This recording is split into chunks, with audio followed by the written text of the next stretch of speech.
The propulsion system is really an amazing setup. There's two parts: there's gravity amplifiers and the reactor that provides the power. The reactor itself is a total annihilation reactor fueled by antimatter. Total annihilation is essentially the most efficient nuclear reaction that takes place of the three: fission, fusion, and annihilation. It uses a super heavy element, element 115, as it would appear on the periodic chart. None has yet been synthesized on Earth. It's my opinion that this occurs naturally in certain star systems. This element is bombarded in an extremely small accelerator. The element under bombardment undergoes spontaneous fission and produces antimatter particles. These are interacted with a gaseous matter target, and by means of a 100% efficient thermoelectric device is converted into electricity. Now, 100% efficient any electric device is essentially impossible. The first law of thermodynamics says that's basically impossible. There has to be waste heat and things of that sort, but there's none detected in this system. It's another amazing form of technology. This tremendous amount of power the system generates operates the amplifiers, and also as a byproduct of the 115 undergoing this bombardment, it produces a very interesting phenomena, a gravity A wave, as it's known to be called. This gravity A wave it travels in almost the same way microwaves travel.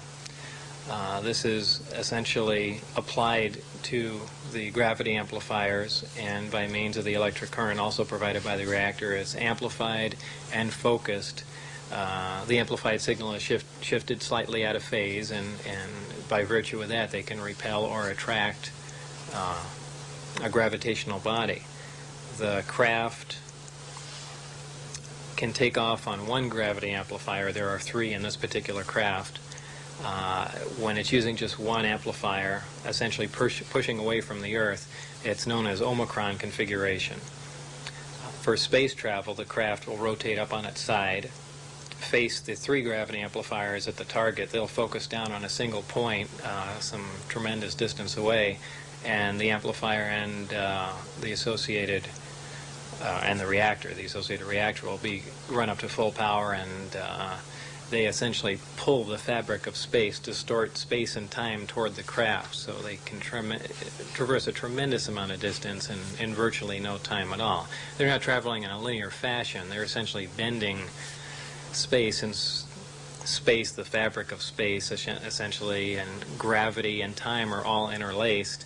When you start distorting gravity, you distort time and space along with it. And these aren't theories. We've known these for a while. We just have no way of controlling them. But apparently, the civilization has found out how. Did you people manage to fly one? They've done several test flights in it, not out of the atmosphere. These are short, controlled, low-altitude flights. Essentially, they have a prized possession here, so they're not going to risk taking this to a point where they could potentially lose it, as at the gravitational pull of the Earth, or going too high.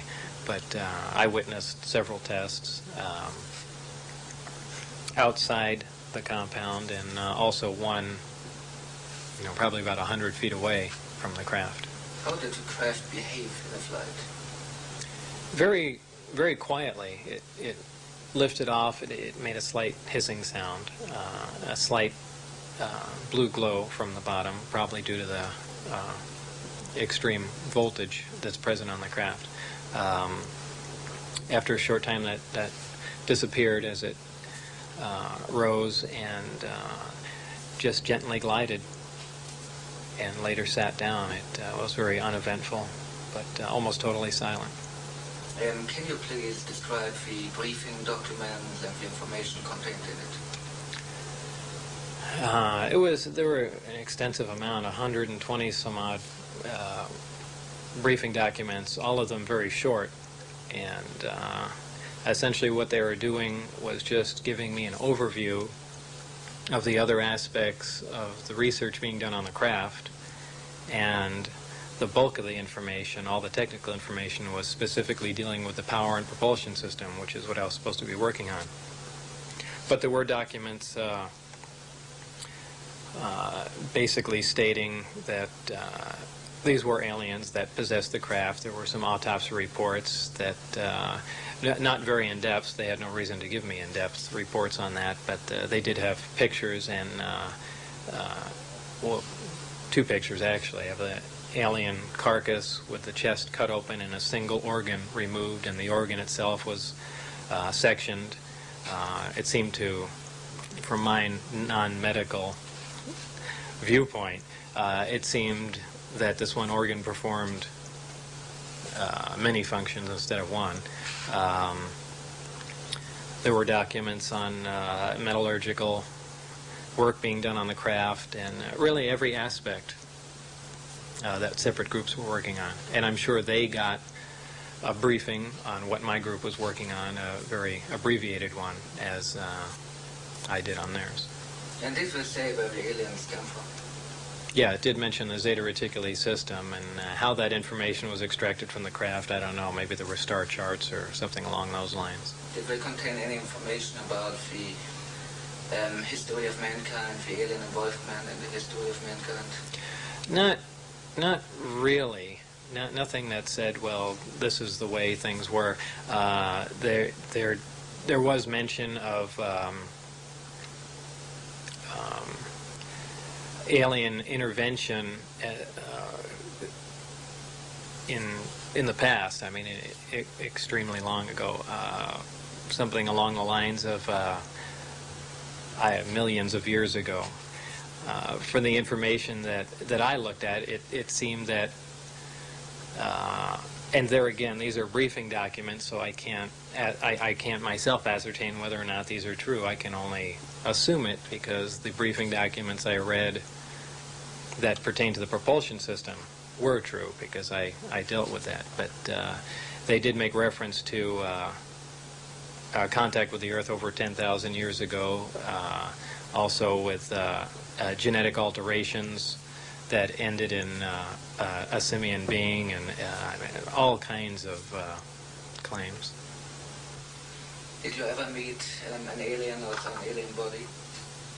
Other than in pictures, no. I've mentioned several times that I'd walked through an area and looked in a small window and saw something small there, but I really can't say that was an alien body. A lot of people jump on that and say, yeah, you must have seen an alien, but there's just as much chance that they were trying to figure out the size difference and how the seats fit a body, and they had made up a small mannequin or something. I didn't see anything moving around alive.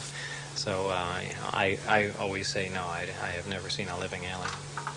Why do you think you were chosen for the job? That's very difficult to say. I really don't know. I'm certainly not the most qualified as far as physics goes. So I really don't know. I approach things at a very different viewpoint.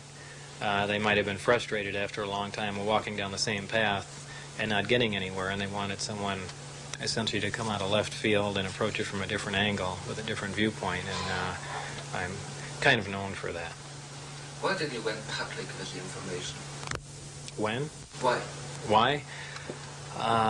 That's, again, a complex question. It's not just one reason. There's several, stemming from many things. Harassment, to protect myself. The fact that this information being contained is also unfair. But there are many, many reasons. After you went public, did they try to silence you in any way? Oh, in every way. Yes, I was